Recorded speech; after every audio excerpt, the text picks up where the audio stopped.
name is Chris Claremont. You're watching Omni X-men. Yo, what is up, everybody? Welcome back to a offshoot, off the cuff summer edition of Omni X-men. Me and John had to come back because we wanted to do a little mini movie review on the new Deadpool and Wolverine. Got my little Wolverine guy here, little piggy bank. But yeah, so we thought we'd just jump on for a little bit, talk about the movie, our thoughts on it. Yes, there's going to be spoilers, so spoiler warning, and I'll say this again before we really get into it. But for those who have not seen it, don't go any further here and take some time to go watch the movie. But let me bring in, of course, my co-host and good friend John from John's.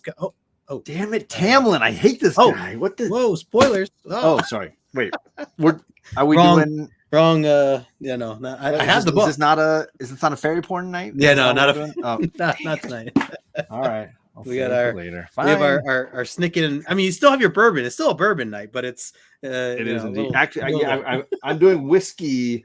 I'm finishing this Japanese whiskey still. So you'll have to send me a screenshot of that later because I want to. Yeah, it's a good one. It's not an expensive one, and it's not a super high alcohol volume. It's like 80 proof. Nice. Which is it's good. I am drinking Belvany 12. I'm kind of getting back into the scotches a little bit here. Nice. Belvany. However you pronounce it, but good stuff. How have you been? I feel like we just text now. We're just sending each other. Well, it's our summer break. Omni X-men taking a break. I'm reading other books. You're reading other books. We're just it's just Wordle back and forth. That's right. It keeps us together. Things are great. Just staying busy with work and just enjoying the summer. Lindsay and I doing a ton of stuff. You've had some good trips. I saw a couple of little traveling things going on. Yeah, we got another one coming up this weekend. Actually, we have a concert going. We're going to see a metal concert this weekend. It's at a casino, so it's a little extra convenience. I would assume that. That's like an assumption you're like, I knew part. that. Yes. Yeah. So we have a fun trip coming up here. But I'm glad. Thanks for doing this with me because I wanted to talk about it. You had seen the movie over the weekend as well, I know, and you asked me a question or two. We were kind of go back and forth. I'm like, man, I would love to just go live here and just kind of talk it out with you. So I'm glad that you were willing to host it because I've just been swamped and I was like, I want to talk about it, but I didn't have time to like put anything together. And then you had all these great questions. I was like, let's just LFG. Yes. Go. Let me pull up my PowerPoint, my Omni X-men PowerPoint. Right. Screen grabs, all the screen grabs. Yeah. I'm in the theater just taking pictures. Right. So I assume that's what you were doing. That's what I was doing. It's for the show. Now you real quick, you saw it. When'd you go? You went over the weekend or when did you? Yeah, we went on Saturday. So background, like the girls have seen the first two. The first one is really rough for little kids especially, but I got teens now. We watch them, and they think they're hilarious. They love Ryan. They think he's hilarious, which he is. And then last week Kate had a ton of volleyball tryouts. I think she had 4 or 5 volleyball tryouts for different teams. It was a busy week, and she was done by like Saturday evening. And I told her, like, I know you might be tired. If you want to be tired, that's fine. But if you want to see Deadpool at night, I'm fine if we go. And she's like, yes, buy the tickets. Wide awake. I'll just fall asleep in the theater if it's really bad. But I want to. So she dropped the LFG and we went Saturday night. Awesome. That's perfect. And the wife came. Everybody came. All 4 of them. Oh, I was going to ask the you. Whole team. She's a big Ryan Reynolds fan, but more so. I can see that. I mean, we watched, I don't know if you remember Two Guys, a Girl, and a Pizza Place back in the day. That was a popular sitcom, and he was one of the guys on that show. He was hilarious. That's when we first found him. But we're big, huge Jackman fans, like huge Jackman fans at this household. We do the Greatest Showman thing. We've even seen Australia, and that movie's horrible, but we've seen it. So we like Hugh. My wife and I have been watching the X-Men movies from the jump, and obviously I'm a fanboy. So and once it was like Hugh finally got on board, this was like a must-see kind of thing. Totally.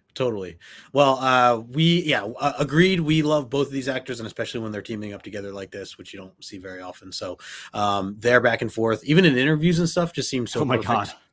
They are just like made for each other as far as friends. Yeah. So we love that. So we ended up going twice over the weekend. We saw it on Friday night. I remember it was Thursday. So we had booked Friday like months in advance, like whenever the tickets opened up, because we have the AMC. Dude, yeah. The daylights at that.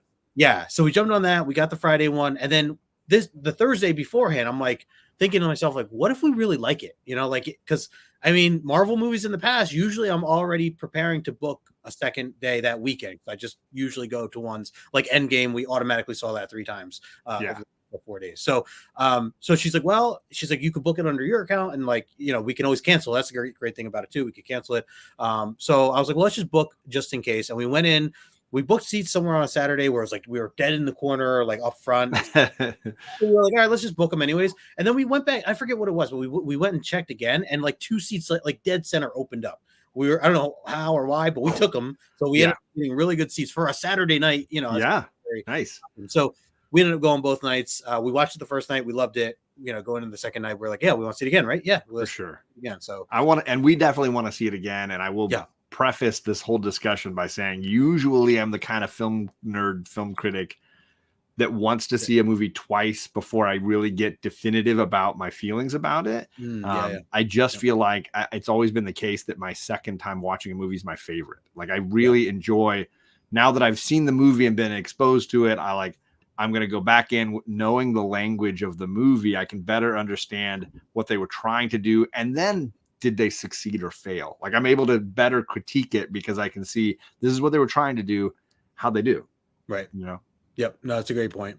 And there were definitely things that we picked up that, that I picked up that I didn't catch the first time around. Good. And so it's reasons for that I mean, it's packed full of little things, like a ton, even just background stuff, which, we'll talk a little bit about some of that. Before we get into it, I want to say a quick hello to the chat. My man, Rod the Rican, hanging out with us. What is going on, brother? He was 2 hours ago. He was early. He was. Okay. He was tailgating this. Oh yeah. Well, this. Yeah. He's, and he went, I think he went and saw it yesterday or the day before with his wife. That's right. I saw the picture. Yeah. I hope he liked it. And of course, Ryan, Magic Lasso.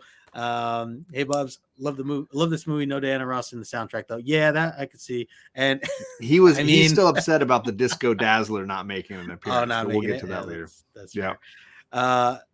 Manny in the chat, what is going on, Manny? Says, finally, spoiler talk. I want to do a review on IG, but folks still haven't seen it. Yeah, that's fair. And I feel like Instagram's a little touchier with that stuff because it pops up randomly. At least here, you can kind of put a big, warning on it. Obviously, people see the title and they know not to click into it or whatever. I am going to put a little spoiler thing across the good. Before we get into it. And for people like Manny that are like really into wanting to get into a discussion when a movie like this drops, I can't recommend enough Mark from Legion of Comics, because every Sunday night he does a spoiler-filled discussion about all kinds of things, the books from the previous week, the new episode of shows that dropped, the new movies that dropped. So you can guarantee Sunday around, it's like 5:30 my time, so like 8:30 Eastern.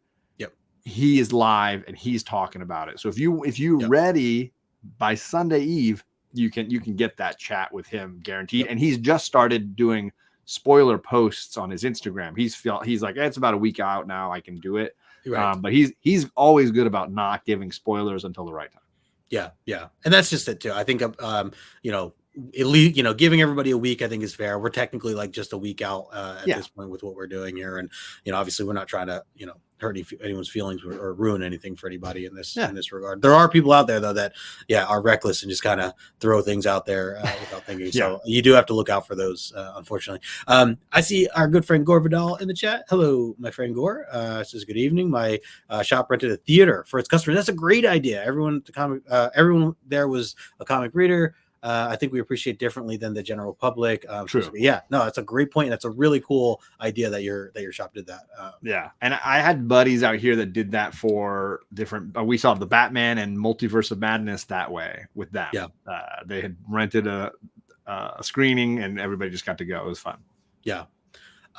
So Ryan, what are you saying, that it was like the Wild Wild West back in the day? Is that what you're referring to? Because I don't know. I mean, that sounds. You just first come first serve. You fight people off. I beat old ladies up all the time. You know what it is? You got to bring an extra jacket, even if it's not cold out, just so you can lay it on the seat next to you and say, "Oh no, we have people." You put your soda into somebody's cup holder, just to space yourself out. All sorts of little tricks. Yeah. All right, so anybody watching right now, a couple things. Yes, one, make sure you are following John from John's Comics for Kids. I put his link in the description. And of course, yeah, if you know Omni X-Men, you know that normally we are kicking the show off later in the year, which is what we're going to be doing. We're just doing this movie review here tonight on a random Thursday, not even on our regular day. But for anyone wondering, we are, still planning on kicking off the next season for our Omni X-Men show coming up in the fall here. We'll figure out the date and everything, usually around October. But it's a long one with New Mutants. So get ready, grab your New Mutants books, get your comics ready for that. Let's see. Lady No Good in the chat. She goes, yeah, those are the stressful days. Yeah, exactly. Those are the days I used to like theater hop. I don't know if you guys ever did that. Oh yes. Yeah. Because there were I think 2 or 3 attempts where my brothers and I tried to set the record for the most amount of movies you could see in a single day theater hopping. That's cool. Because we would buy a ticket to the very first show and then stay until the end of the whatever last show we got into. I think our record was 7 movies. Holy crap. And you would I would wear like jackets that were reversible, pants that unzipped at the knee. I could change my outfit. Change up what you look like. Yeah. And you would like pack your pockets full of PB&J, like whatever, because you need to eat. You got to stay alive. It was crazy. I did that. Dedication, man. I love it. It was wild. All right. I am going to put the spoiler warning on. So from this point on, as you can see down below, we're going to be talking for Deadpool and Wolverine. We're going to be doing some spoilers here. So if you have not seen the movie and you plan to see it and you don't want anything ruined or spoiled for you, please turn this video off now and come back later when you watched it. Otherwise, John, let's get into it here. I know that I had a couple of questions kind of thrown out there, but this is kind of a free for all on however we really want to go about it. So I guess as an opening, I don't even know how you want to open it, but I was going to just say talk about maybe some of your most surprising moments or where do we start this, John? I don't know. Where do you want to say? I was curious actually. I wanted to ask you. Obviously, the biggest surprise for me for this movie it was the going in. I felt like the premise was we're adding Deadpool to the MCU, and this is how we do it. And I was like, okay, cool. Like I like what they're doing here. But the movie's not that. This is definitely a swan song to the Fox Marvel movies, and it's a love letter goodbye, blow a kiss to that entire era, and in that way, it was a very different experience for me, and I was curious how many of and how much you felt about the Fox era movies, just as like a starting point.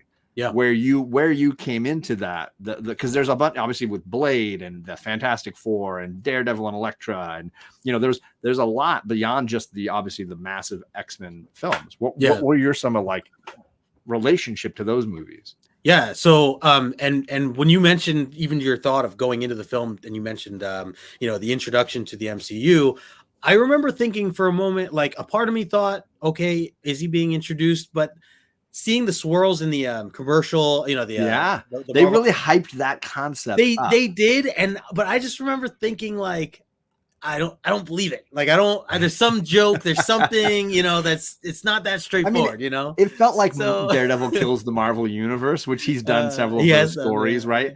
And I saw fake clips of him like getting the stones and doing the snap. I saw fake clips of him at the battle with Thanos, and it felt like, we're going to throw him into key moments through the MCU and have like a laugh. And I was like, that'll be fun. Right. But that wasn't what this was. And I'm kind of glad with what we got instead. But it's predicated on your appreciation for, or at least your connection to what Fox had done.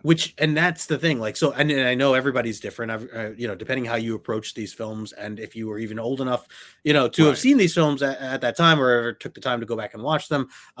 For me, like the Fox movies, I always enjoyed, because especially for its time, that's really all we had. Like, it was any attempt at all at these cool characters. So even going back to like Blade and Wesley Snipes and all that, it was really neat to just see it on the big screen. I think thinking about if I, like the way they did the X-Men stuff, yes, they were very up and down. There's some that were terrible and some that I actually really liked. X2 being one that I really liked as far as like that generation of the X-Men films go. Sure. And First Class was another one that I really liked. So, seeing all that, that was kind of where I stood. And then for them to do this goodbye or this, I mean, one, I definitely did not see it coming. Like I knew they were making jokes, and he always made jokes, and I knew that there would be cameos and guests and stuff, but I didn't understand the goal. Yes. Because the goal was so different than what I had assumed the goal would be, which is like, look, we're bridging these two universes so that we can have Deadpool be now an MCU character. And I'm like, okay, cool. Right. But that wasn't what the point was. And I think it was beautiful. The goal was different, and it was therefore unexpected, but also really enjoyable. Totally. And I think that's what, like, it gave me like Spider-Man No Way Home, like kind of vibes, like just obviously bringing back a nostalgic side of things, like characters that we've kind of known. And at the same time,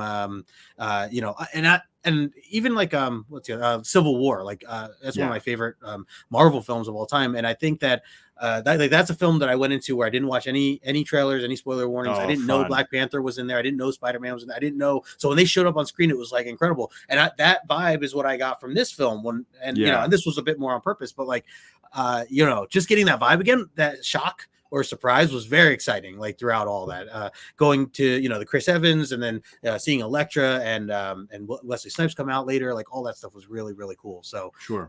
As far as just like surprises go, like that was some of the biggest stuff. And for those, did you have a lot of love for the Fox years? I mean, for me, I'll give you my side. Like, I can enjoy the first couple of Fantastic Four films, the ones that had Chris Evans and Jessica Alba.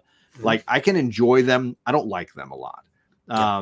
And all the other FF films I strongly dislike that Fox did.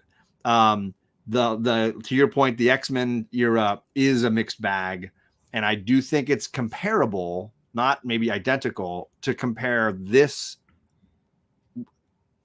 era of X-Men to the Snyder era of DC.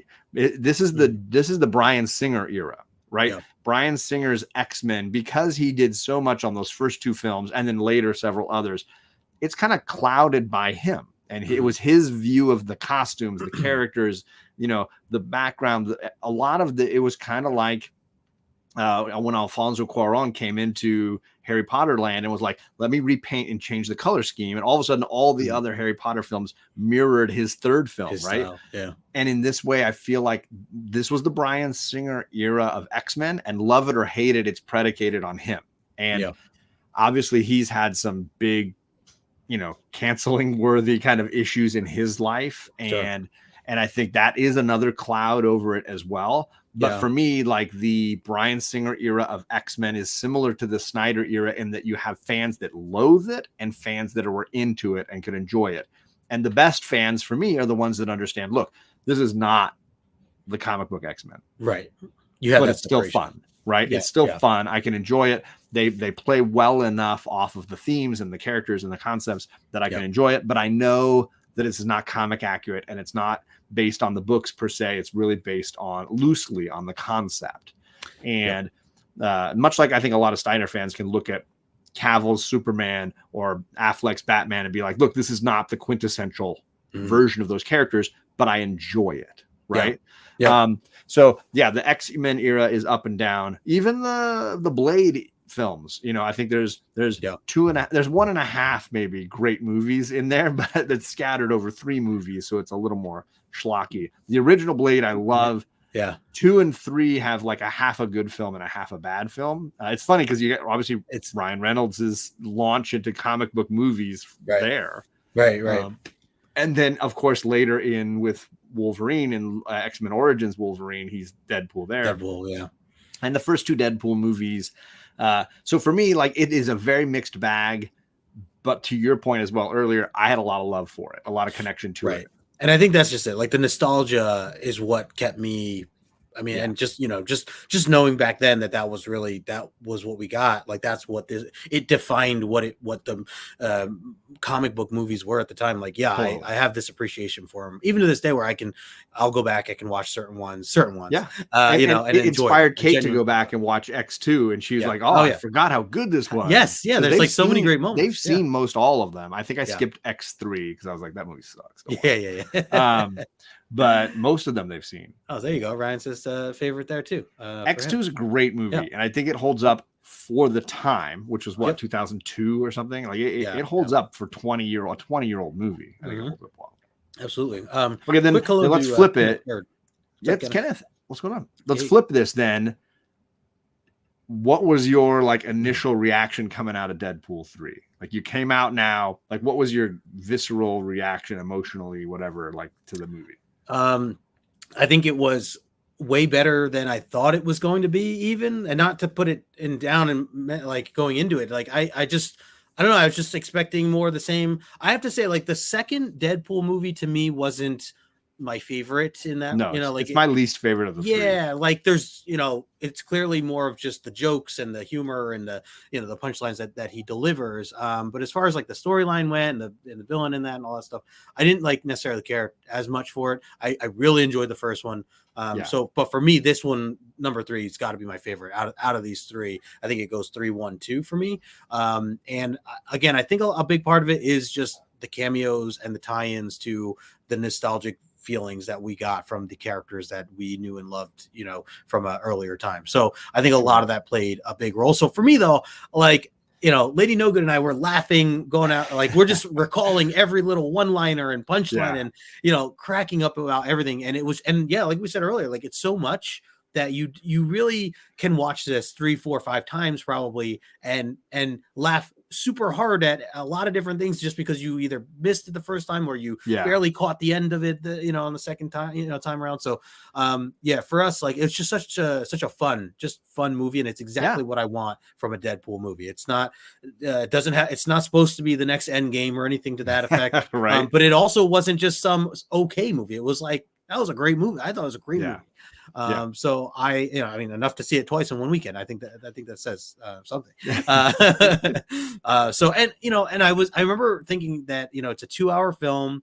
I was a little concerned because I feel like I want my Marvel films to be 3 hours no matter what kind of thing. Ooh, wow. But and I mean I guess just a part of it is in my head I'm like, we need time to like fall in love with these characters even more and there's the stories that develop like that they've been developing for 10 years, like you got to give it its time. And that's what I think, again, I'm more associating to the end games of the world, that level of stuff. But for this, I'm like, okay, 2 hours, I get it. It's probably going to be just kind of a funny flick and whatever, and they're going to get through it. But like, I feel like it still told a really good story and was able to, kind of hit the heartstrings a little bit at the same time while also being really funny and still have some emotional side to it. It wasn't just like random, like in that regard. So I think that's what I like most about it. Yeah, sure.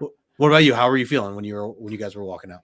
I was giddy coming out of this movie. I was like, I felt like I'd been sucking helium the whole time. Like we all came out laughing. Yeah. We all really, we kept turning to each other in the movie. Like, oh my God, did you see that character? Did you see that thing? Did you see that? Oh my God. Oh my God. Oh my God.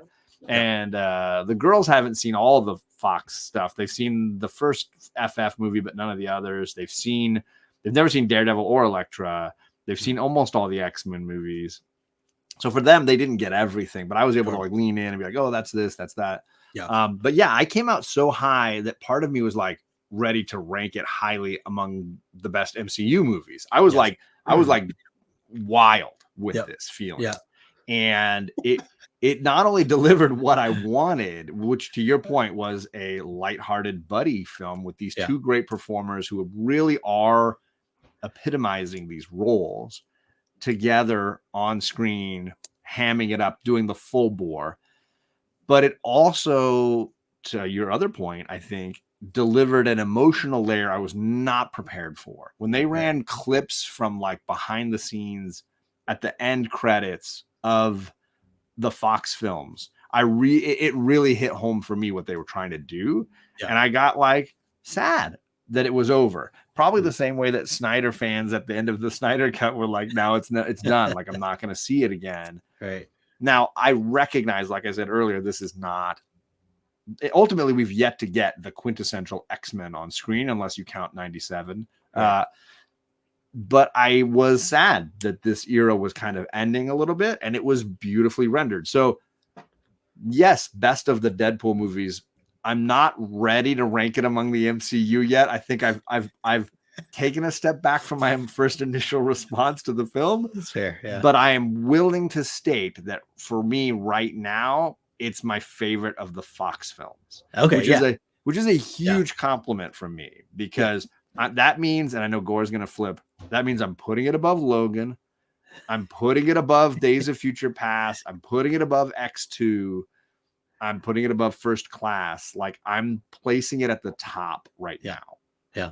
I will rewatch it, and I would plan to rewatch a couple of the others that I haven't seen in a while, just to feel like I've given it its due. Yeah, sure. But I got everything I wanted from it and so much more. Yeah. And they packed it in 2 hours, because Ryan Reynolds is a savvy producer. He knows a 3-hour movie doesn't get as many screening times as a 2-hour movie, and I can pack more in and I can make more money. Yep. And that's intelligence. And you made it work. Yeah. Yeah. In 6 hours, you can play my movie 3 times or your movie 2 times. Like, it's basic math, right? Yep.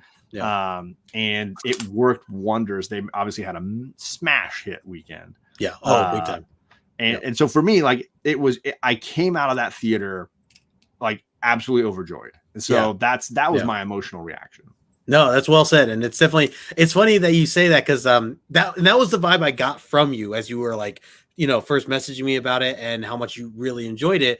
And I started to think about it, and I'm like, yeah, I think it's a top 5 for me. Like in my head, I'm thinking like just Marvel films of Marvel of all of it, of all the MCU. I'm just like, sure. I'm like, I think it's the top 5. And then like as the day went on, I'm like, well, hold on. I was like, I'm trying to temper my reaction emotionally.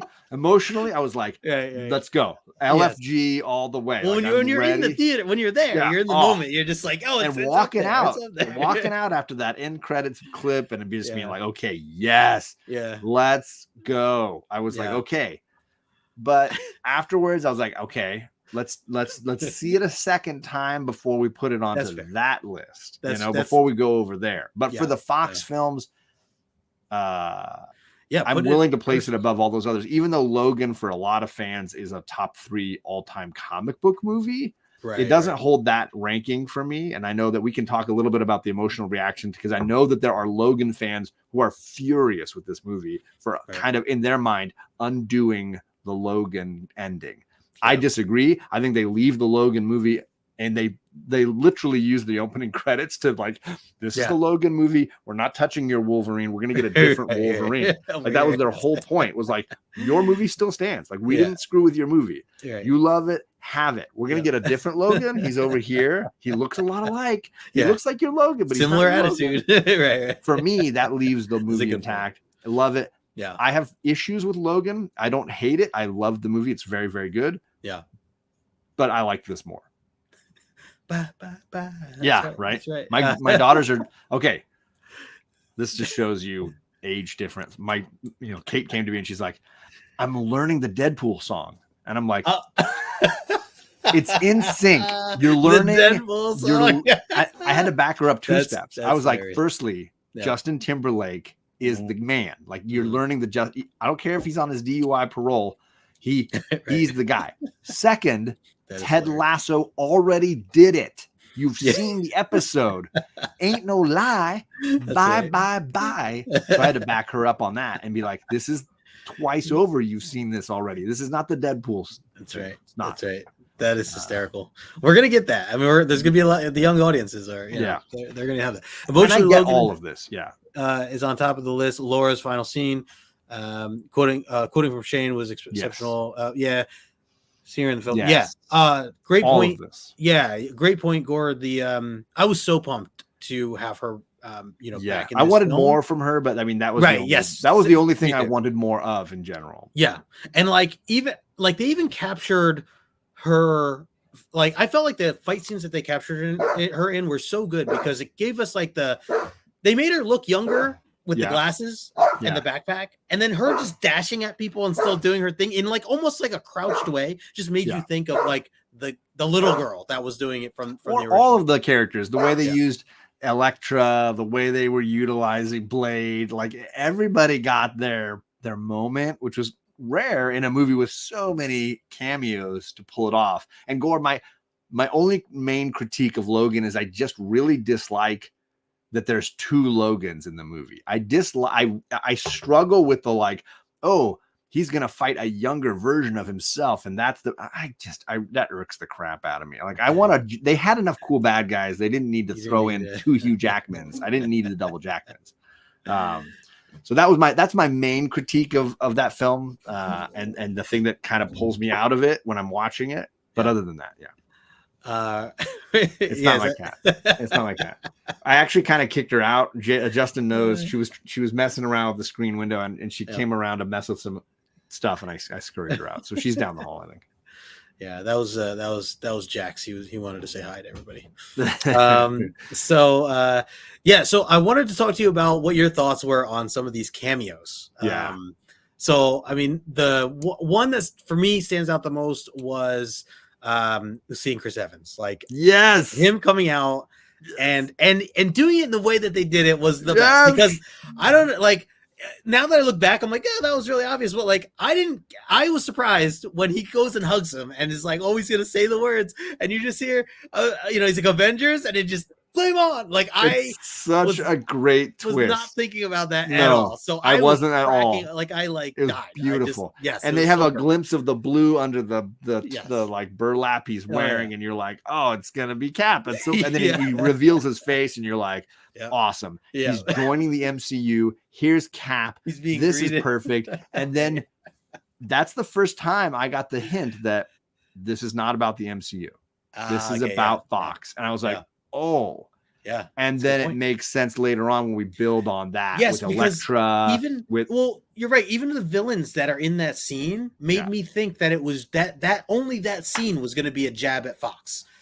That to me was what I thought at first, when because even in the background you saw the Fox Century logo halfway buried in the sand, and then you had like Pyro show up and Toad and Sabretooth, like all. I'm like, okay, so this little scene, little jab at at Fox. But yeah, you're right. Then as it carried on more, I started and all the cursing he does at the end of the film and the end of the credits, like Chris Evans, he crushed great, and it was perfectly executed. Like every step of the way, that was the winner for me. And there's a lot of great ones. I'm not throwing shade at any of the great ones, but that one for me hit the hardest and the best. And I think they even joked something like, do you recognize how much our budget this is? Like, yes, he's messing with the budget. That was I love that he fit that in. It's just a little Chris Evans this is our budget right here. The whole extra budget is Chris Evans. Wolverine's like, you got him killed. He's like, yeah, well, he was killing our budget. Like, it's just such a great point.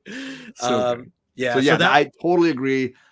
It was I felt like it was Cap because they cheated by showing us that shield in the sand. Yes. And you're like, oh, it's gonna be Cap, and then it was Cap, and you're like, awesome, and then you're like, what? It was beautifully handled. When he just looks to the sky, that was just so great. Oh my god, he's gonna say it. He's gonna say it, and then like absolutely sucker punches you. It's so perfect. Who else was somebody that stood out to you as far as a cameo that you were so pumped for? I mean, I knew that Elektra was going to be in it, so that was not a surprise to me. Like, I think that had been spoiled early enough that she was at a premiere. She was, stuff was happening that made that seem possible. I did not predict Gambit. Like, I would not have in a million years been ready. And what I love about it is as much as I can enjoy Gambit in the comics and the animated series, he's a ridiculous character. He is a laughable character. And the fact that they used him as a punchline, I mean, he's back here somewhere. This is so accurate. This little I was ready to laugh, and the whole like, who's your dialect coach? Like the whole thing. It was Channing Tatum was used perfectly. They didn't just make him a joke. Like he was able to do some cool things. He was able to have some cool moments. They made him fully comic accurate. Yes, like the cards, you still got to see the blown up cards and stuff. He did some cool moves. He took out some cool guys, and it was like Yeah. But they knew that the point was the laugh, and they kept poking at it and little making it bit work. Yeah. And I that was the other one I did not predict that one. I think I had heard a potential Blade spoiler at one point. Oh yeah. So the only other one I had no expectation for was Channing Tatum. Okay, yeah. Ryan brought up a good one. Henry Cavill, yeah. That I did not expect that either. Yeah, right. That's like was not ready for that. Especially because they showed him by the back for like multiple Yes. scenes before you. But you could tell his shoulder was way bigger, way bigger than anybody else. But I still didn't get the like what the point, what the angle that was there. You know, like until they showed him. Like I'm like, is there just a bigger Wolverine? I was trying to think of like because you got Patch, you know, you got the '90s Wolverine, you got all these different mix of Wolverines, and I'm like, well, what's that one? And then until he turns around, you see Henry Cavill. Yeah, that was great. and I was expecting, and the short Wolverine thing from Manny is basically saying it. Like there was a big rumor that Daniel Radcliffe, who's a very short actor, would do the short Wolverine. Oh yeah, that he was going to be in the movie because some people were like, "Oh, he's the perfect actor to play a young Wolverine. He's muscular, he's young, he's short, he could do it."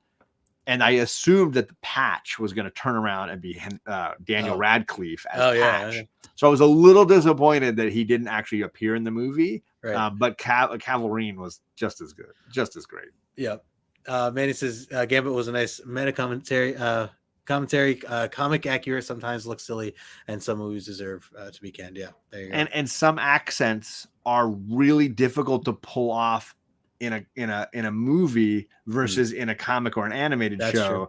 You can be like, okay, I can take this for what it is, but when you see an actor has a different accent trying to do this, this French Canadian, French New Orleans accent, it can come off very phony. And I think they showed you how to do it wrong here, but for a laugh, right? Yeah, as the joke, Ryan said, so come over to the MCU. The treat. So that reminds me, the other part too that I liked of what Deadpool said to Wolverine when they go and see the TVA, and he goes, well, by the way, he turns over to Wolverine. He's like, by the way, welcome to the MCU. You're coming in at a low point. Yeah, I loved all the jokes about the current state of the MCU that Deadpool had thrown in there, which is a great like segue if you want to get into jokes that I thought I was surprised by. Yeah. Top of my list, they joke about Hugh Jackman's recent divorce. Holy crap! Yeah, I heard that the first time. And, oh my god! Yeah, I was like, wow. I was not ready for that. No, that joke. Everyone in the theater was like, "Ooh!" It was a nut shot. Like it hit and it hurt, and everyone was like, "Ooh!" Did they just do that? Did they just joke about the guy who was going through the divorce while you shot this movie? Yes, yeah. I was gonna say it's so fresh. I was stunned that was just comedically acceptable, and yet also like it was fucking hilarious. Like it was funny. Yeah, and that just shows like their relationship and them knowing that what lines are to cross or whatever, and that they can that they could take that kind of joke. And I think it shows play into it. It shows the comment I think Manny made earlier, or Ryan made earlier, was like, I wonder how, it was Gore, how many lines were changed over time, how the script changed. And I know that Ryan Reynolds even said like each of these movies, the writing process far exceeded the movie process. And so as a result, they were always going back and changing the pop culture references and getting multiple and recording multiple jokes and versions of the jokes so that when they got time to edit, they could always go in and be like, that one was the funniest one. That one still holds up. Yep. Let's go in and dub a new punchline to this joke. Yep. So they probably just shot a bunch of them, and then later we're able to go and be like, Hugh, is this still funny? Are you okay with if we go with this one? Does it work? Yeah. But that one, holy crap! They joked about Hugh's divorce, and I was like, yeah. The other one that I caught that was very subtle that they threw in there was with Blade and Wesley Snipes saying that he's the only Blade there ever is and that there ever will be.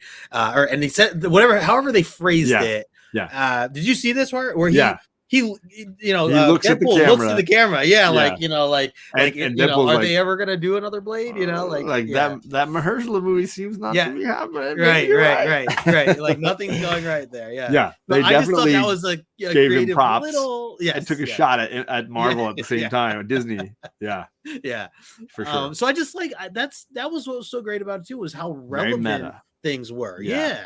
Like very much with the times, and done in a great way. So man, that was so great. Definitely some jokes that were fun and over the line, playing with the line. Oh yes. Because that's, I mean, ultimately not Liefeld or Fabian Nicisa's original intent for the character, but over time, that's what Deadpool became. Right. Deadpool as a character was sort of reinvented, kind of like Spawn got reinvented later on by a new team and several teams of writers who made him this fourth wall breaking jokester character that he wasn't when he first appeared. Right. And they are being true, these writers, with that version, this fourth wall breaking comedian. And so as a result, you can't get meta enough. Like it's not, there is no end line. As long as you can stick the landing on the joke, like go full bore, right. Magic Lasso. Do you think that Rob Liefeld was mad about his feet store? The shoe store in the background. I did notice that. That's a funny. My wife pointed it out. She's savvy enough that she recognized it when it was on screen. But I was like, dude, I showed you the trailer. It's in the trailer. Come on, That's right. But I do know that I think after the first film, they kept Rob off the set, that he wasn't really brought on the set as much. It was kind of like, look, we're making our movie. We appreciate you created the character, but not this version. And we're kind of doing our own thing. We don't need you here. It's just a distraction. Right. But I don't think he's like, I mean, obviously he gets his check, as Rob always does. But he's not involved in any real way, as far as I know. So whether he liked it or didn't like it, it's not really. It's not for him to say. I wanted to ask you about your thoughts on the movie, or sorry, the song selection and the music throughout the film, and if there was any particular moments or songs that stood out to you most that fit either a scene very well or just one that they brought back that you really enjoyed. Obviously the Bye Bye Bye. That's probably it's up there as one of my favorite scenes in the entire movie. I mean, it's just like it should be. Ryan from Magic Lasso and I were talking a lot the other day about the Madonna song. Living on a Prayer. Like a Prayer. And the fact that she is very protective of her music, and there's a lot of shorts and things about this topic. The idea that Ryan had to not only just like sit down with her and walk her through what they wanted to do, but then he had to show her rough cuts with the music and how it would look. And they still gave her final cut on the scene. And when they brought it to her, she still asked for tweaks in the final version. She wanted little edits. They all were like, wow, that's great. I heard it was like good idea. That they actually liked a lot of her right up to the point when they had to cut and send the film out to go to screenings. It was right up to the end that she was making those changes. And she's getting a nice chunk of change from that process. I can imagine. But that it was huge hurdles to get that song, and that they really just refused to back down. They're like, this is the song. It has to be this song. All the Deadpools are fighting. This is what it's got to be. So that one obviously hits well, and it is clearly perfectly intended. The one that got the biggest laugh from me and my girls was that it's a 2-second clip of Greatest Showman when they're fighting in the car. I put that as my story song when I posted. It might be my favorite sequence in the whole movie is just the fight in the car and the in and out and the up and the down and back in the car, and then waking up and he's tied up with the seatbelt. Like the whole thing is amazing. But that 2-second sound bite where you hear just enough of Greatest Showman for everybody to know. The entire audience knows what it is. And my girls were like, what? See, that hit so well for them because they know it. Perfectly. That's perfect. It's a beautiful use of that little clip. And yet, executed perfectly. It's great that the fact that it was 2 seconds and it did so much for the film was just like, that's so well done. Such a great idea. Like so perfect all around. Quick hello in the chat. We got Shop for Comics in the chat. What's going on, Shop? Magic Lasso said, plus the Madonna song got a joke. Got a joke. Got a joke too in the script. I don't remember that, but okay. I don't know if I caught that one. Manny talked about Deadpool's Taylor gag. The one when he's like getting his new suit and the guy's like slapping him in the butt and grabbing him in the crotch and like it's just like pawing all over him for like an extended period of. He's like, by the way, your guy's a predator. Your Taylor's a predator, but lots of good fun to be had in that. Yeah, that was a great scene. I forgot about that one. I'm glad you brought up The Greatest Showman. That was one of the ones I definitely wanted to highlight. The other one that I wanted to highlight is from that scene, and it's the Grease, You're the One That I Want. That was the main that's song. The primary song, yes. For that scene. Obviously that song is such a classic song. Anyone knows it that's ever heard it, seen the movie or just heard it in general. And I would never in a million years think to put it to the background of like a violent fight scene and in a comedic way. And it's perfect. It's just perfect. Like it really, it's like, it just, the energy is so fun and entertaining and like, it's like uplifting, even though these guys are like pounding each other, killing each other to a pulp. So it's very, I thought it was great. And I think for me, the reason why I like that scene is, firstly, the movie had to have, I think there's two of them. Yeah. Fights between these characters have to happen. Oh yeah. They battle each other in comics all the time. They're constantly at each other's throats. Yeah. It had to happen. I was wondering. Yeah.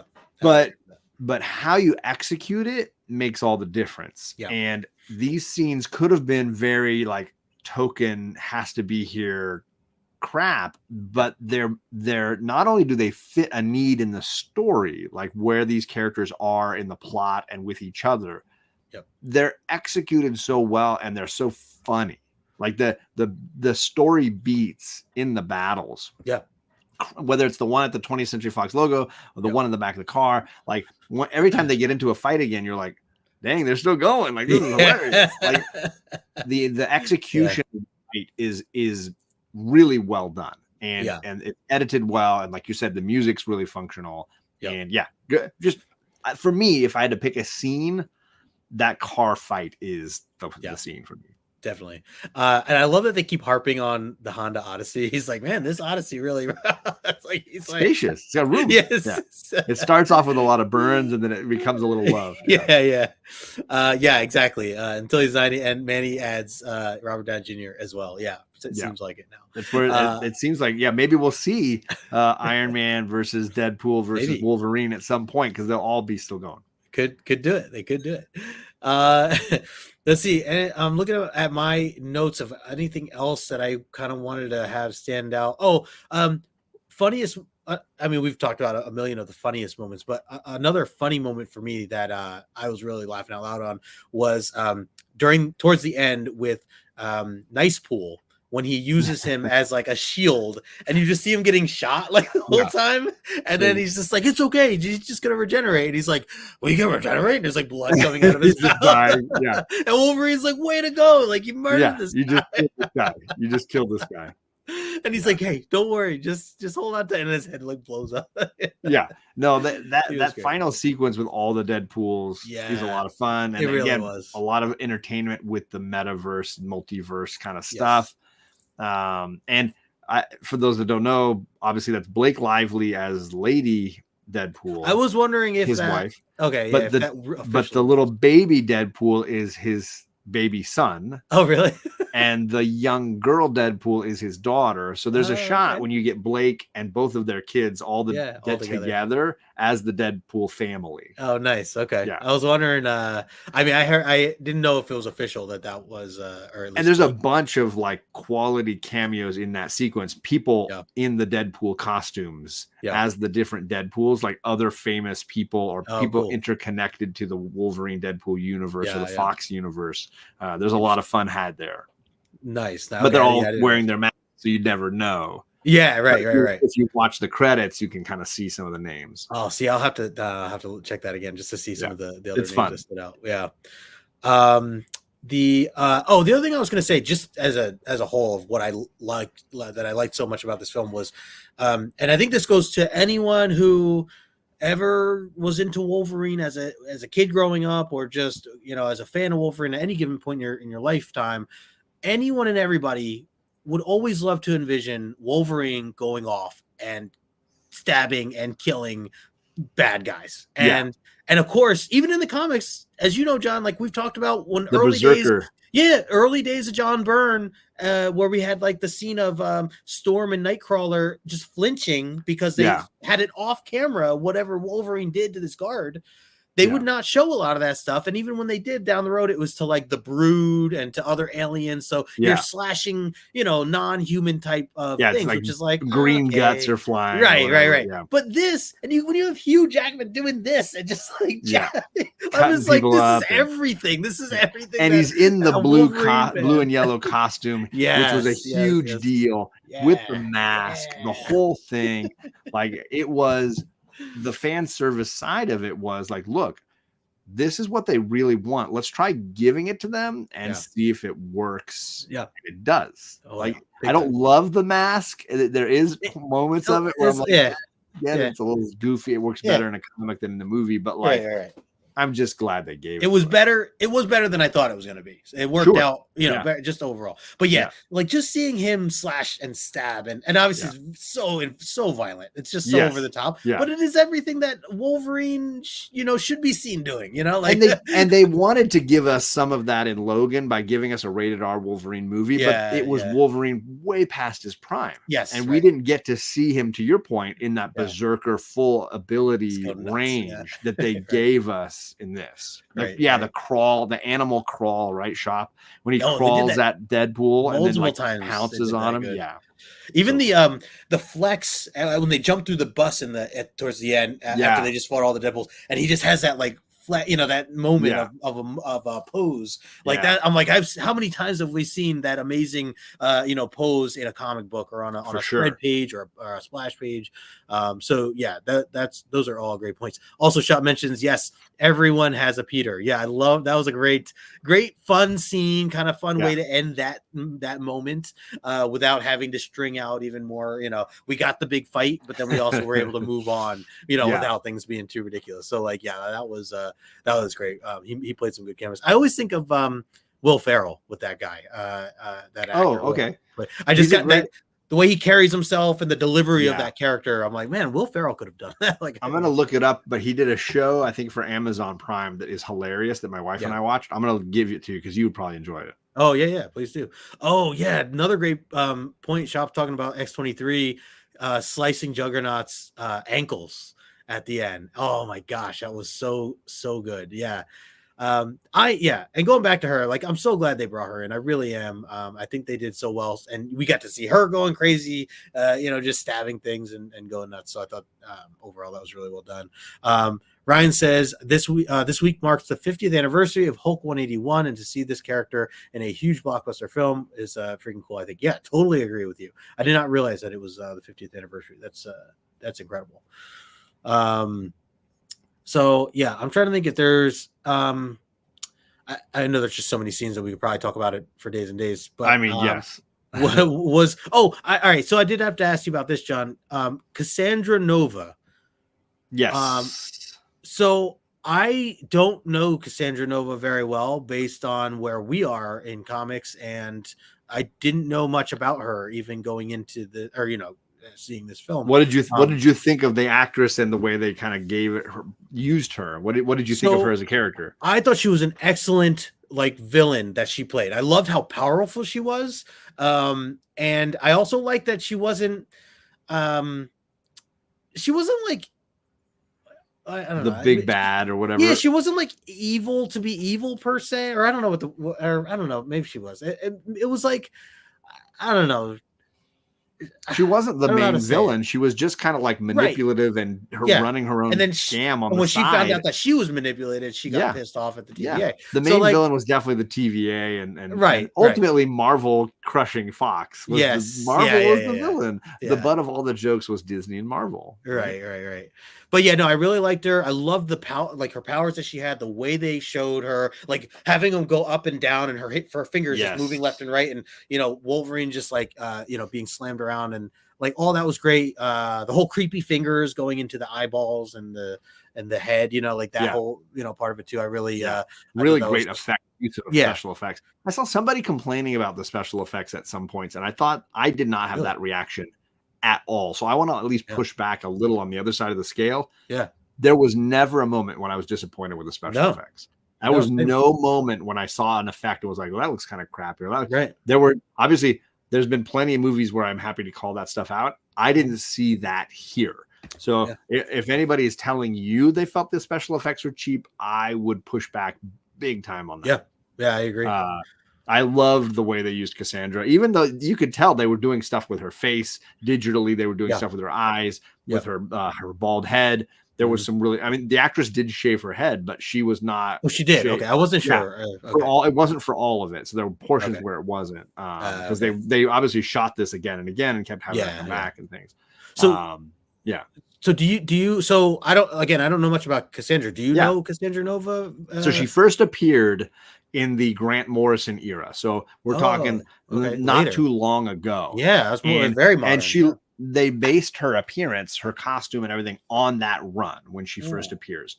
And the storyline for that was used for X-Men 97. The idea that during a big gala in what's the mutant country? Geneva? Genosha. Genosha. They're celebrating. Magneto is now the leader of this nation. Everything is great. And then villainy comes and basically wipes the country out. Right. And that's the first issue of Grant Morrison's run is like that. And the villainess behind it all is Cassandra Nova. And she's the primary villain for the first arc or so. And then she reappears other times later on in, I want to say in Joss Whedon's run and whatever. Oh, okay. The concept is in our timeline, Xavier had a twin sister and they both were telepathic and telekinetic.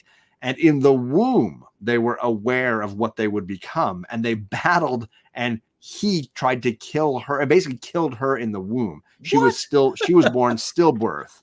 Holy crap. And yet her ability was so strong, she hung around as like a corporeal entity.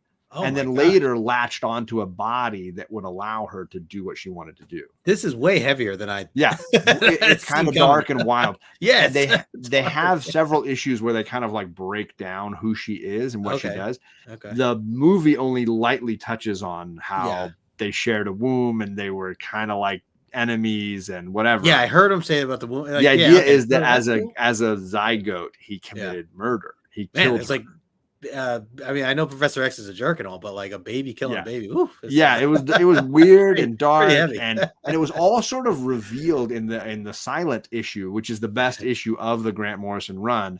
Right. And the point of that issue was that across Marvel, every book had a silent issue for, I think it was for 9/11 during this one, like the 1 year anniversary of 9/11. Okay.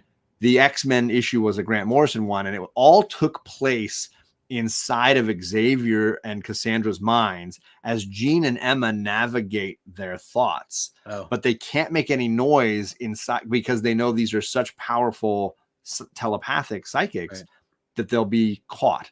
So the entire issue is silent. It starts with them quietly going into the room where Cassandra is in like stasis.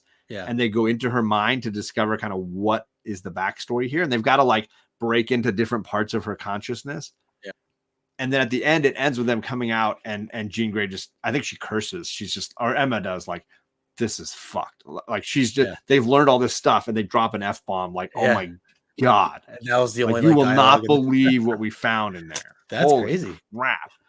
And it's always like parts of the psyche of the villain is trying to kill Emma or trying to kill Jean, and Jean and Emma don't like each other. So sometimes they're like, you fight the entity, like I'll solve the mystery. But they can't say it. They're just sort of like screaming at each other with their eyes.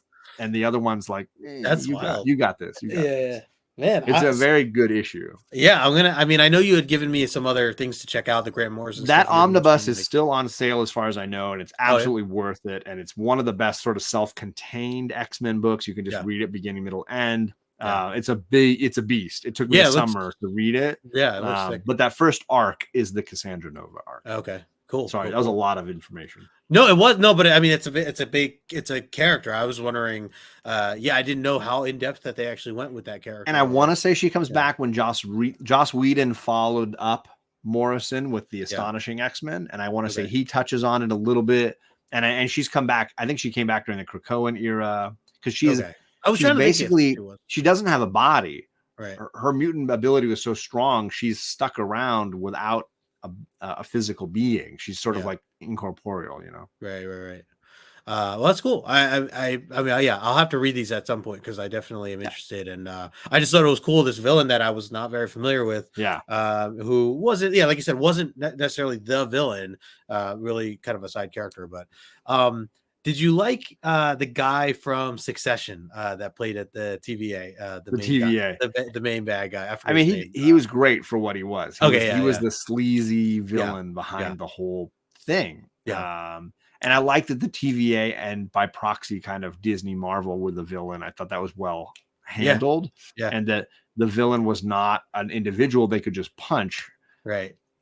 But a group that was destroying everything they had built. You know, Hugh and Ryan had built a mutant empire and were successful with most of their movies, and it's being torn down.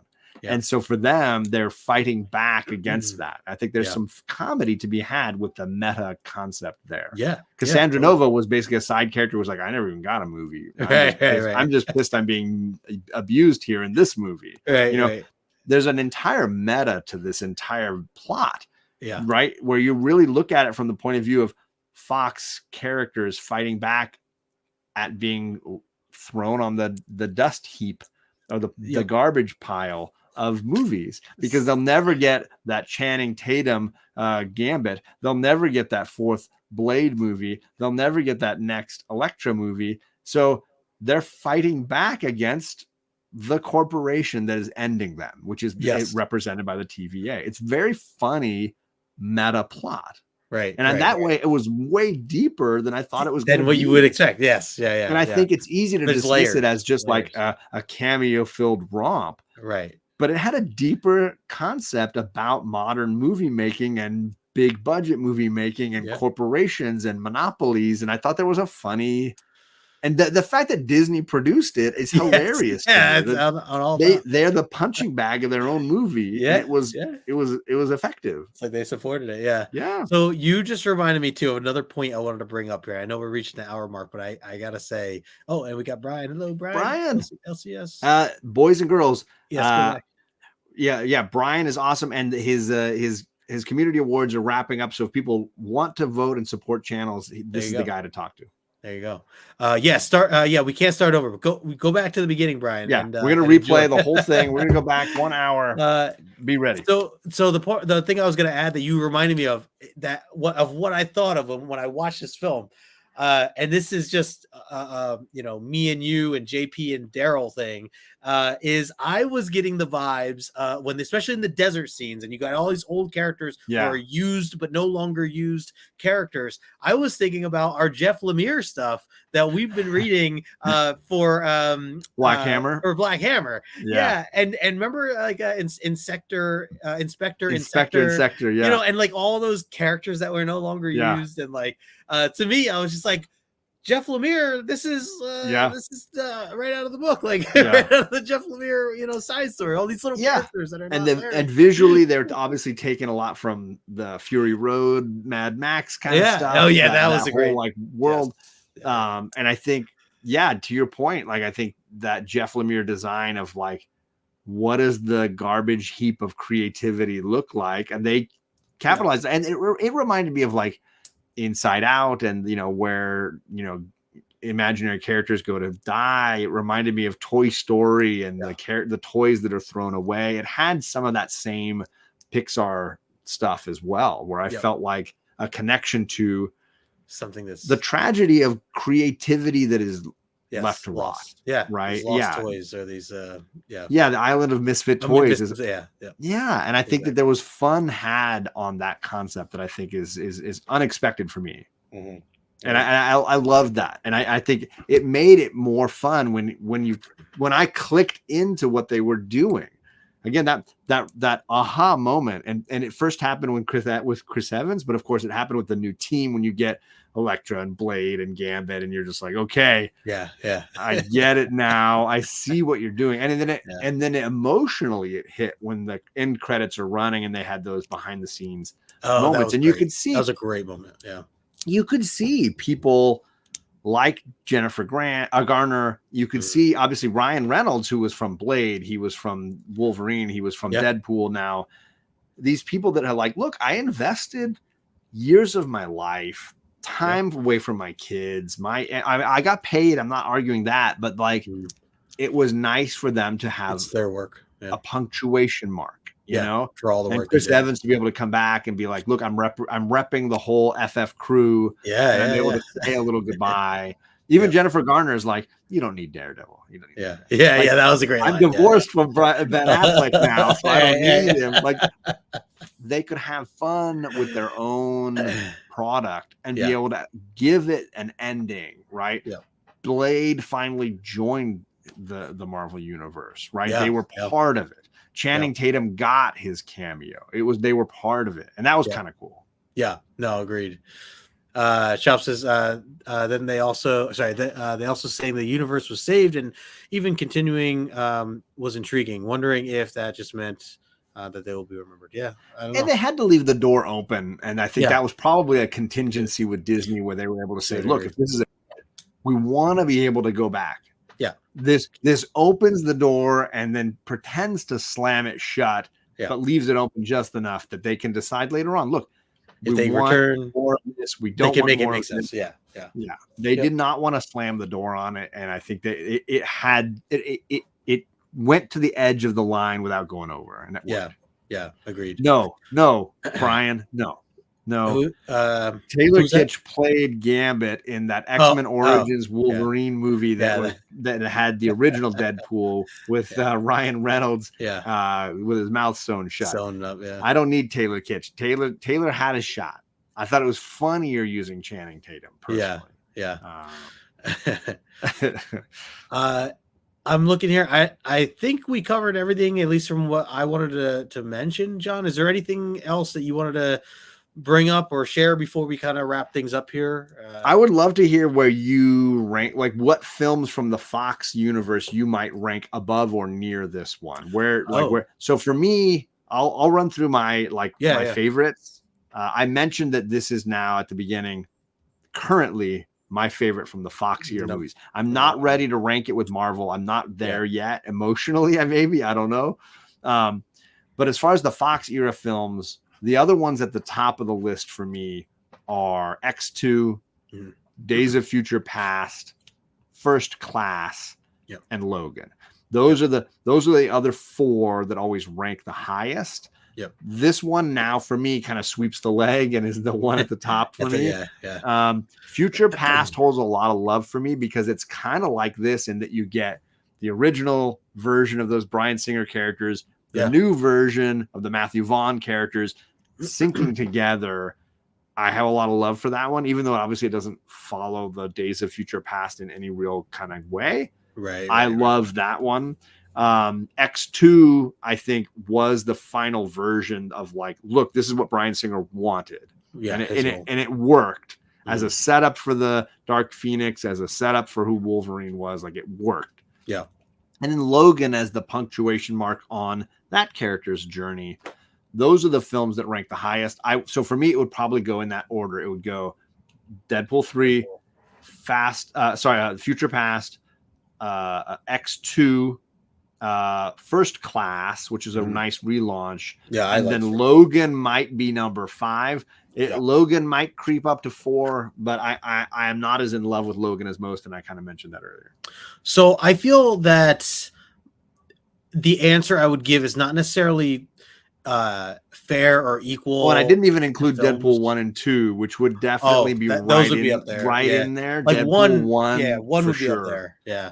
One might eke into the 5th spot. I don't know. Right. So I just feel that, and again, this is, just a different background myself, like knowing that I wasn't fully into comics at this time throughout Fox. I enjoyed a lot of these films, but I didn't have the attachment that I do now to, especially to mutants and to X-Men in general. And I forgot. It's a little different. And I forgot Blade. Yes, Holy crap. Blade 1 would rank. Damn it. I got to rethink this. You go ahead. You go. Well, see, this is it. I don't know if I've ever seen like First Class just fell to like 7. I just want you guys to know. First Class just plummeted down. First Class is one of the few that I really remember strongly, and I really enjoyed. So like First Class, X2 are probably the top tiers. Deadpool, the first one, I would probably put up there. But I think Deadpool 3, this new one, takes the cake as far as anything else goes. Again, a part of it though is I haven't seen some of these movies in a long time. Like I couldn't tell you the actual plot of Blade 1. I couldn't tell you. I don't remember. There's a lot of. I mean, I know there's vampires. I know there's a lot of blood. That's it. I feel though, especially with this conversation and the people in the chat, that I should probably go back and rewatch Blade, at least the first one at some point, just to I know Manny really earlier said it holds up. Yeah. And the effects, I think the effects are really good considering I think it was like 98, 97. Like it was a late 90s, not even a 2000s movie. It's almost 30 years old now. It's so crazy. That's crazy. That's so crazy. I would put that at number 5. I would drop First Class out. I'm hesitant to drop Logan as far as I really want to, but I think it's D3, Future Past, X2, and then it might be Blade and Deadpool 1, and then Logan. I'm sorry, Logan is now at number 6, and First Class is number 7. Yeah, that's crazy. That hurts. That hurts, but it's the reality. And for me, that's the Fox era movies. I'm not the FF movies. They might creak into the top 9-10 spot, but that's I like that very first film. Yeah, that might be up there. The Silver Surfer film is a real roller coaster, and then I don't want to see any more after that. You're like, I don't even want to think about it. They don't exist. Nightmare. Yeah. And I was laughing before when we talked about like how exciting we were for this movie and how like I'm like, man, this is like top 5 Marvel film for me. But as I started to think about like top 5 like Marvel films across the board, I immediately bumped it, like fell out of the 5 like immediately because I'm just like, because you look at those movies and what they achieved, and even Guardians and Captain America movies. You don't even look at the Avengers and the other. Guardians number 1 Guardians films and the 3 Captain America films. Trump most everything Fox ever produced. Oh yeah. And it's not a budgetary thing. It's just a quality of writing and an intention. So in that way, that's when some of these fall down. And again, it doesn't mean I don't enjoy them. It's just it's a stark comparison. There's a lot of choices, and you got to make cuts somewhere. But I think what I'm going to do later is I need to write out like truly what my top 10 like Marvel, or I'll just keep it at Marvel. Can I recommend an app to you for this? Oh yeah. Do you have an app? Yeah. There's an app called Letterboxd. Okay. Which is phenomenal. And the logo has like 3 colored circles, orange, green, blue, or something like that. Okay. And it's basically just a place where you can rank movies. You go in and you can start off by just loading the app and giving movies stars. Just search for things. Search for an actor and run through all their movies and give it I think it's out of 5 stars. Just rank them all. Then you can start making lists. So you can be like, oh, I'm going to make an MCU list and just throw all the MCU movies on, and then you can sort them by the number of stars you gave them and look at them real critically and be like, oh, that is better than that. Did I really think that's better than maybe I need to adjust that score a little, adjust the score. And you sort them. Then you can share. You can share your account with your friends, and they can follow you and see your rankings and see your list. I had no idea that this was an app. Really great. I love this app, and it's useful for these conversations because I can be like, how did I rank How did I those? rank? And Yeah, I you open start the to app and go to my list of DC movies. You get technical. Or whatever. You could get technical. Yeah. A lot more technical. And start looking like, ooh, that's a half a star better. I gotta adjust that one. Oh, they have the same score, but I like this one better. I'm gonna move it up the list a little higher. Yeah, that's good. So it's called Letterboxd, and I want to say it goes BOXD or something stupid. Like they all have the ED or what, I don't know. Okay. But I'll show if anybody needs it. Hit me on Instagram. I'll send you what the logo looks like. But I think it's like 3 circles, orange, green, blue is the logo.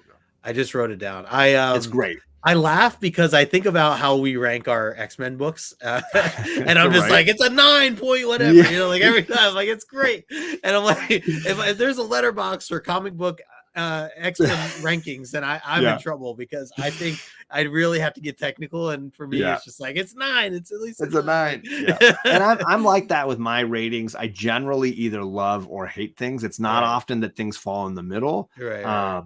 And so I get a lot of movies that are like 4.5 stars, like really high grade. Yeah. Then I've got to go in and be like, compare them. You're which of these 4.5s do I like more than the there's other like different levels of 4.5s. Yeah. It gets the minutia a little bit. Right. Oh, that's fun. I'm gonna try that. That's cool. Yeah, it's a great app. And let me know, and then we can connect, and you can look at my list, and it might help you create your own and like organize them and be like, John's an idiot. What are you doing with this? I have like a DCEU, an MCU. Oh, that's good. That's good. I have westerns and war movies. I have like weird, because when Beard and Comic Bro and I were doing movie reviews, and he'd be like, "What are your favorite crime movies?" I'd be like, "Crud! Now I got to go into Letterboxd and make a new list of crime movies or whatever." So it's a fun app, and there's a few good friends on there that in the comic community. So if people need lists for that, I can send you connective friends in the comic community that might have their. It's funny when you mentioned this that Greg was actually one of the first people that came to mind as you started to describe this. I'm like, man, this sounds like something Greg would like. Yeah, absolutely. I think we follow I know you guys each are other. big movie buffs. Yeah, and my logo is the same there. John's Comics with Kids. You'll find there you go. Anytime I try to join for these kinds of things, I use the same logo, and I'm like, let's just be consistent. That's what I'll do. I'll just make a no good one. There you go. So very cool. John, anything else that we want to mention here before we wrap up? I mean, I think these actors are great. I don't know enough about like them personally. I follow, I think both of them on Instagram. I just think that they are passionate creators. Totally. I love the whole Wrexham thing with Ryan Reynolds and what he's doing with the soccer team in Wales. Or football, I'm sorry, team in Wales. I think that this movie works primarily because of the charm, charisma, talent of these two people, and their relationship outside of movies and then on screen. It works. It gives the characters who have a relationship in comics backstory that they wouldn't normally have because of who they are in real life. Yeah. That's part of that whole meta thing. And I think you cannot understate how this movie is a success because of those two performers. And it wouldn't have been with anybody else. Yeah, no. It had to be this combination. And the charm, everything you mentioned there is spot on. I think, and I mean, look, Ryan Reynolds, man, he's just a smart guy. Like I always appreciate his, I work in marketing on a side note, on a personal note. I always look for new innovative ideas for how to market certain aspects of things. Sure. Or, he has his gin that he does a bunch of things with. He does obviously his films and stuff like that. He's just and really Hugh Jackman has his coffee brand. And then Laughing Man Coffee. Yeah. Did you see the marketing thing they did where they were on a lie detector test?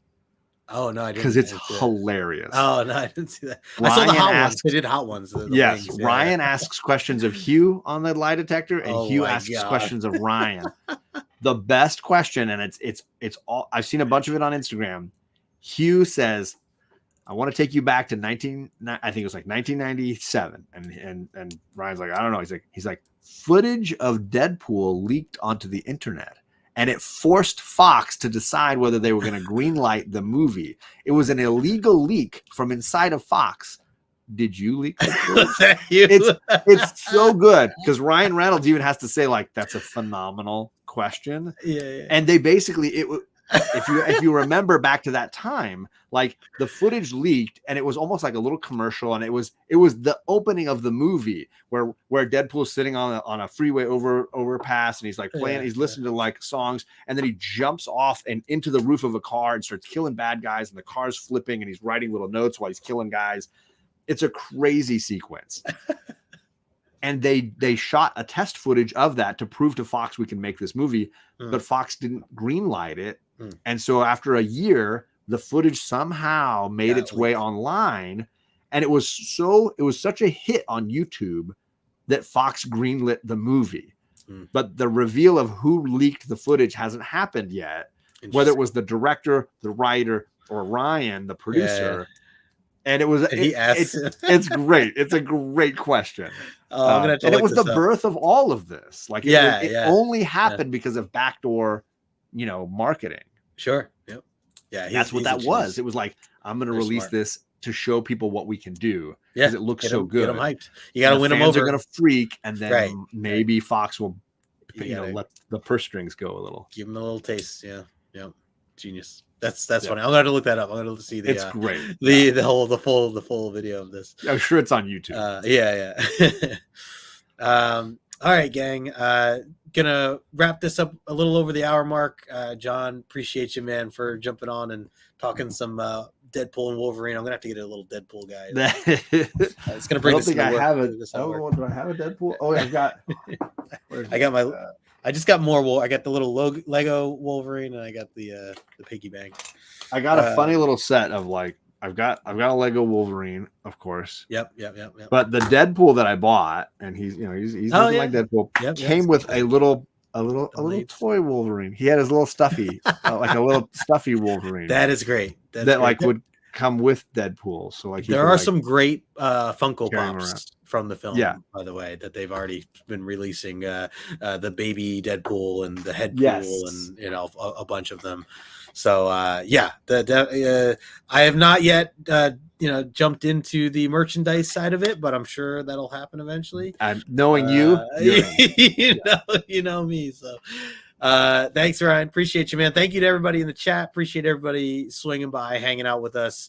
Again, for the spoiler warning, review. Hope you all enjoyed it. And if you are watching the replay, maybe you caught this after you went and watched it. I hope that you enjoyed the movie as much as we did. And if we missed anything, feel free to leave a comment below. Let us know your thoughts.